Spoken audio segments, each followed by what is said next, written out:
Yo guys, welcome back to another video. Today we're going to go ahead and dive into a Diablo 4 class tier list. One thing that I want to say before we get into this video is that this is pretty much just based on my opinion and kind of how I felt playing these classes in the Diablo 4 beta.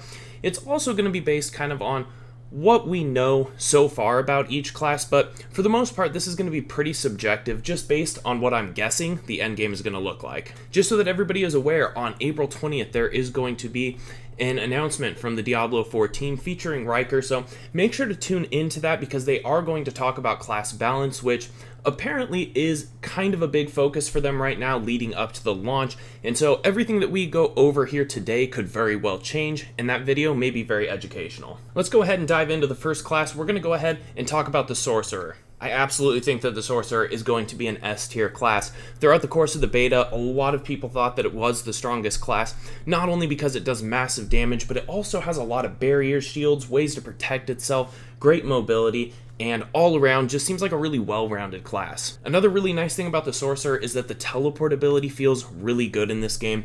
The pathing seems really well coded. In Diablo 3, a lot of the times when you're trying to teleport, you can often get stuck on different types of terrain.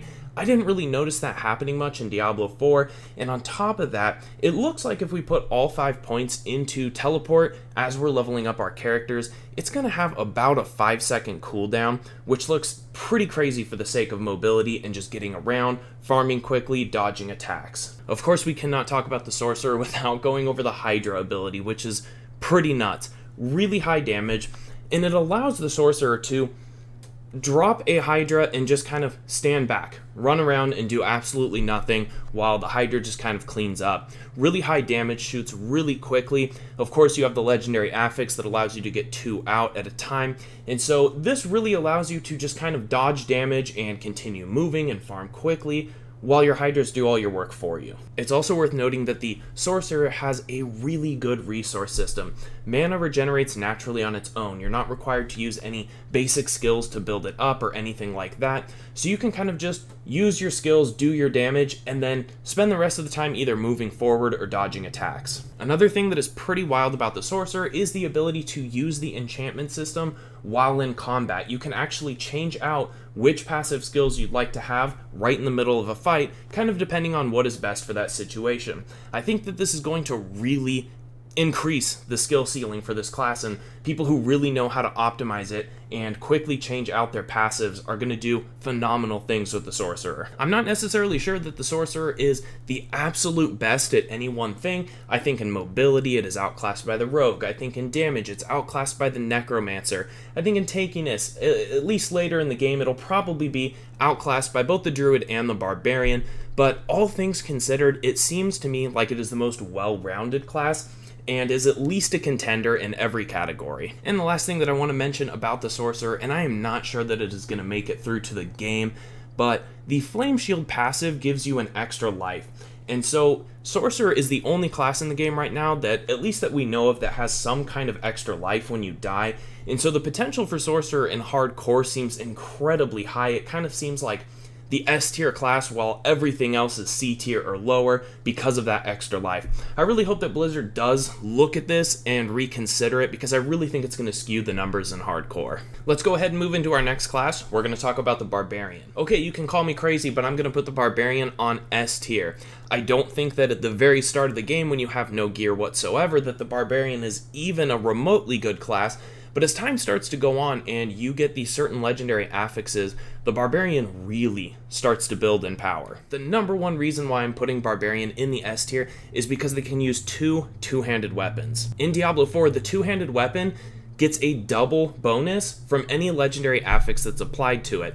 And so they get to have 2 different legendary affixes that are doubled in power. Considering that the majority of the power that we get on our characters comes from these legendary affixes with multipliers, the Barbarian just seems to have a huge advantage in the endgame by getting these extra multipliers. Now, one thing we were not able to test in the beta because we were stuck at level 25 were the key passives, and one reason why I really think the Barbarian is going to do incredibly well is this Unbridled Rage passive. This is an absolutely wild multiplier to our core skills. Dealing 135% increased damage at the cost of doubling the Fury for every single thing that we use I don't think that this is particularly a big deal, and in fact, if your character is built correctly, it looks like this could actually be advantageous to use more Fury. If we look at the Supreme Wrath of the Berserker ability, while Wrath of the Berserker is active, every 50 Fury you spend increases Berserk's damage bonus by 25%. The power that comes from combining these two skills seems absolutely nuts, and I really think that the Barbarian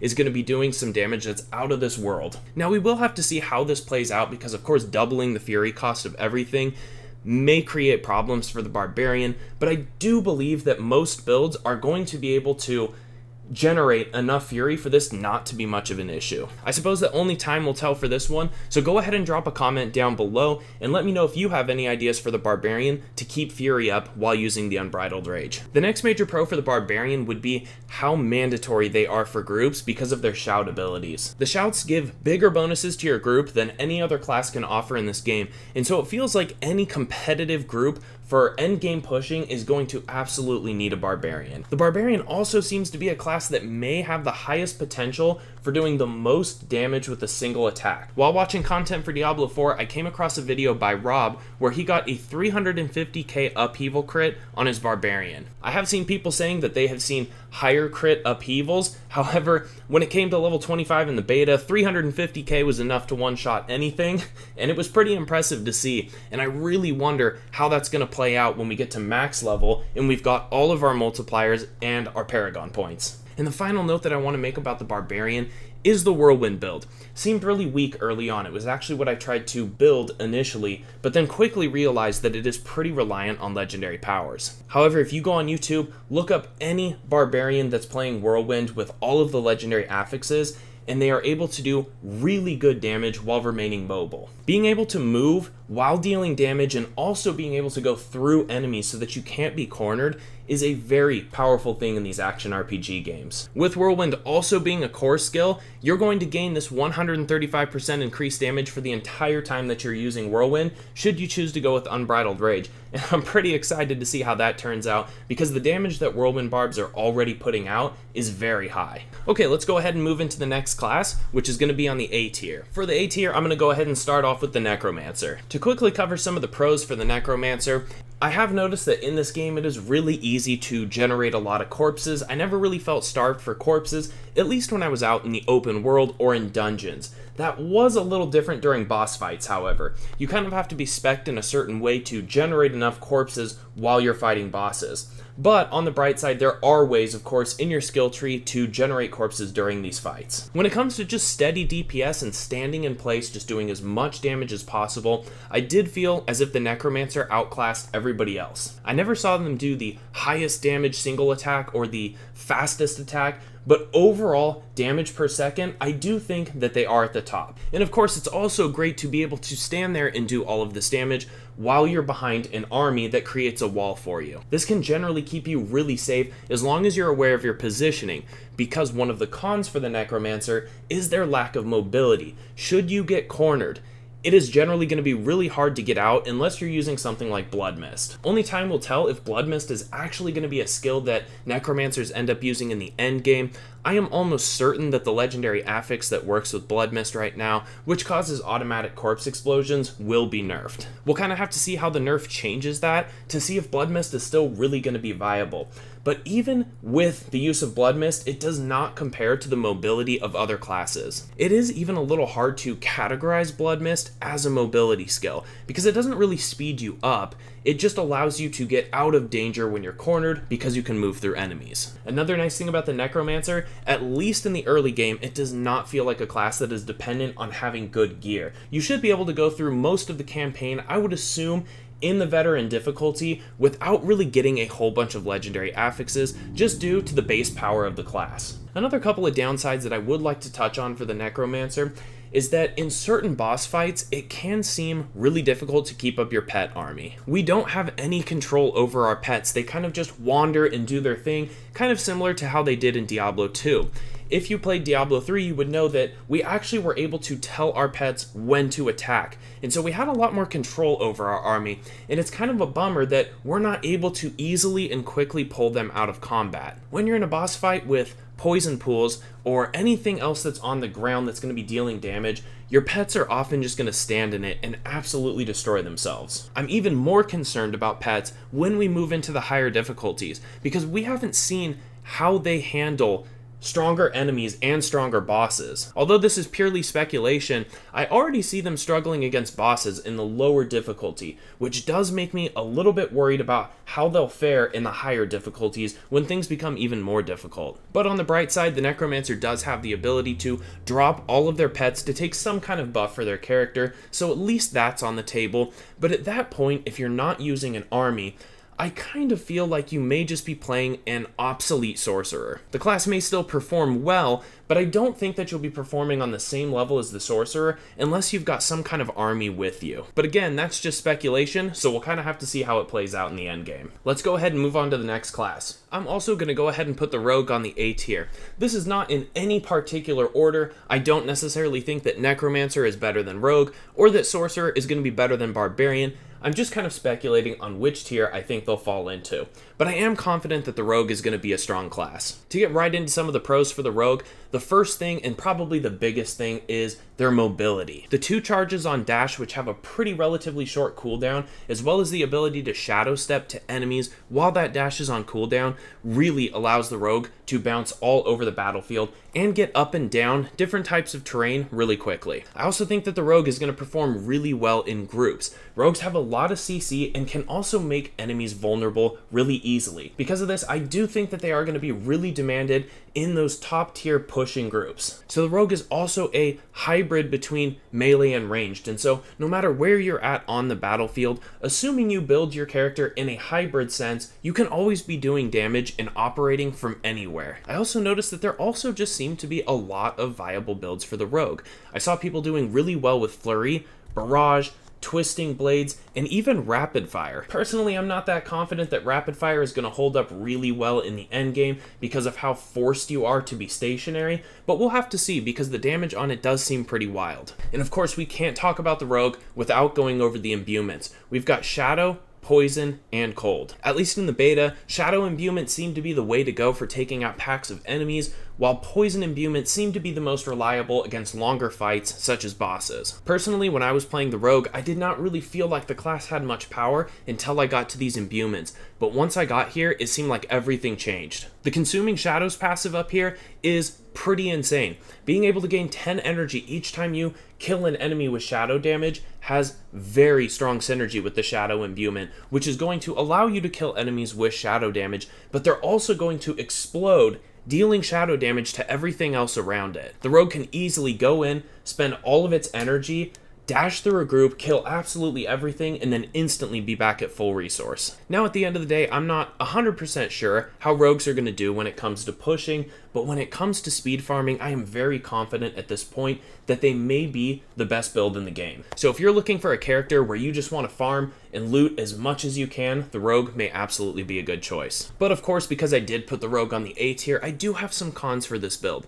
And the first one that I'd like to go over is, I do think that most of the Rogue builds seem a little bit squishy. Now, of course, there are absolutely exceptions to this. I saw some people experimenting with Flurry while also using Sturdy here to gain damage reduction, but more importantly, healing for a % of your maximum life when you critically strike enemies. You also have the enhanced Flurry here. When hitting crowd controlled or a vulnerable enemy, you're also going to heal yourself. So although they may be a little squishy in the sense where they can take a large amount of damage all at once, their regeneration does seem really powerful. Now outside of Flurry though, not all of these builds that the Rogue is capable of using are going to be regenerating like this. In general, at least at this point in time, I kind of feel like the Flurry regeneration build is more so the exception and not necessarily the rule for the Rogue when it comes to their survivability. Granted, if this does become the #1 pushing build and Rogues are just playing Flurry, maybe at the end of the day, they're not so squishy just because of their regeneration, but we'll kind of have to see if this is the build that ends up topping the charts. Another thing that I would have to say is a con for the Rogue, and I'm not necessarily sure if this is something that I can justify placing it on a certain tier for, but I do think that it has the highest skill ceiling. And so for the average player, I don't necessarily think that the Rogue has that A or S tier potential unless you're really playing it well. Rogue requires a lot of very precise gameplay, positioning yourself in very certain ways, especially when you're playing something like Barrage, and you have to be at just that right distance to make sure that you're not getting hit, but that you're also connecting with as many shots as possible. The same thing can be said for Twisting Blades. When you use that ability and you're dashing through enemies, the angle at which you dash is incredibly important because it's going to dictate how many enemies you hit when those blades come back to you. For these reasons, I do think that the Rogue is going to be a class that anybody can play, but not everybody is going to play perfectly. For those who do play it at its highest potential, I think it is going to be an absolute force. Now, for the final reason that I want to rank the Rogue in the A tier as opposed to the S tier is because you do have to stop to initiate some kind of damage. What I mean by that is the Sorcerer can stand way in the back, drop a Hydra, and just kind of run around while the Hydra kills everything. They can always stay safe, can always be dodging, using barriers, and they never really have to stop to deal any kind of damage. The Barbarian as well can also just be whirlwinding all the time, never having to stop to really deal that damage. The Rogue, in order to initiate its damage, always has to kind of stop at one point in time to get things going, which can put you in a vulnerable position. Regardless of any of the Rogue's cons, though, I really am excited to see how this class turns out. I do think that some of the top players are going to make the Rogue look like the best class in the game, so we'll just kind of have to see how things play out. Let's go ahead and move on to our final class, the Druid. Yikes. I have got to put the Druid on the D tier. This class is so far behind everyone else for so many different reasons that we're going to get into. Let's go ahead and start with some of the pros for the Druid. The Druid is somewhat of a jack of all trades.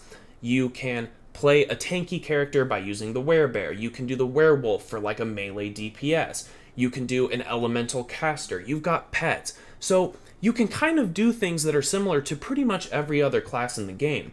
The problem with the Druid is that you are a master of none of these things. Pulverize seems really strong every 10 seconds, but generally speaking, throughout the flow of combat, a Barbarian just seems better than a Werebear. The Werewolf in the Shred ability does not compete with the damage that the Rogue can do. Your pets are absolutely nowhere near as good as the Necromancers, and your ability to cast spells cannot compete with the Sorcerer. So no matter which direction you choose to go with your Druid, it kind of just feels like you're playing a worse version of one of the other classes.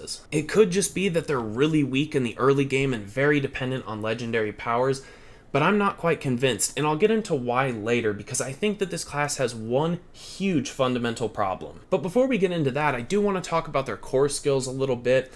They seem generally unreliable. In the early game, of course, Pulverize is pretty decent without any legendary powers, but it really does start to fall off by the time you get to about level 15. So for your first several levels, it is a good choice, but you'll notice without any legendary power support, it does get weaker and weaker. Kind of like we had mentioned earlier, I don't think that this Shred ability can really compete with anything that the Rogue can do when they're spending their resources. The Tornado is very unreliable. Its pathing is bad, it can get stuck on terrain, it's just hard in general to connect this skill, and even when you do, the damage of it just really doesn't feel like what it needs to be. Now, Lightning Storm can do some pretty significant damage, and it is a fun skill to use.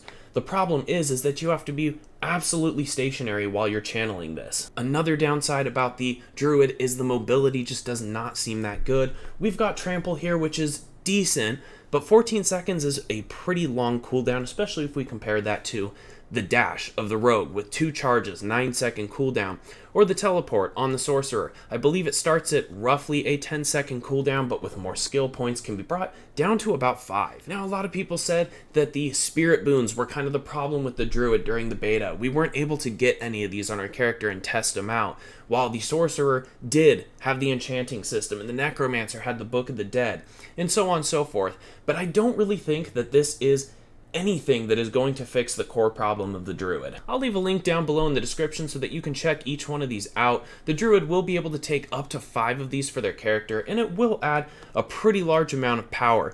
But let's go ahead and get into what I believe to be the core issue with this class. When it comes to the Druid, I really do think that their biggest problem boils down to their resource. Unlike the Necromancer or the Sorcerer, the Druid does not naturally generate their resource. they have to use basic skills, which are very low damage skills that put you in situations where you have to stand still to cast them. You can't be a sorcerer who's just running around the battlefield while your Hydra's killing everything and they're regenerating mana. No, you have to stop, be in place to do this really low damage, minuscule attack. And you don't have to just do it a couple times. You have to sit there and spam it over and over again until you finally get enough resource to do an underwhelming core skill. The rate at which we regenerate resource is too slow, especially when we compare it to the damage of the core skills on the Druid. They need to fix this in one way or another. Either the core skills need to do way more damage, or the basic skills need to regenerate a lot more resource, or I suppose they could just naturally generate resource over time, but then that kind of makes them really similar to the other classes, and we kind of lose that class diversity in a sense. But especially if we think about this in a PvP type setting. Imagine that you're playing a Druid and you throw out a couple core skills, you deal some good damage, and now you're standing there, forced to hit them multiple times with a basic attack. They don't have to do that. They can just be dodging all of your basic attacks so that you're not even getting any resource back.